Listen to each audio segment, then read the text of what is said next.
فرمائے صراط الذین انعمت علیہم، راستہ ان کا جن پر تو نے احسان کیا، غیر المغضوب علیہم، نہ ان کا جن پر غضب ہوا، ولا الضالین، اور نہ گمراہوں کا، یعنی اے مالک ان لوگوں کے راستے سے بچا جن پر تیرا غضب ہوا، اور ان لوگوں کے راستے سے بچا جو گمراہ ہو گئے، جتنے کافر ہیں، جتنے مشرک ہیں، جتنے یہودی عیسائی ہیں، جتنے بد عقیدہ، جتنے بد مذہب ہیں، سب کے راستے گمراہی کے راستے ہیں۔ اللہ تبارک و تعالی ہمیں ان تمام کے راستے سے محفوظ فرمائے۔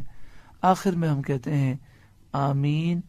آمین کے معنی ہے الہی قبول فرما، الہی ایسا ہی فرما۔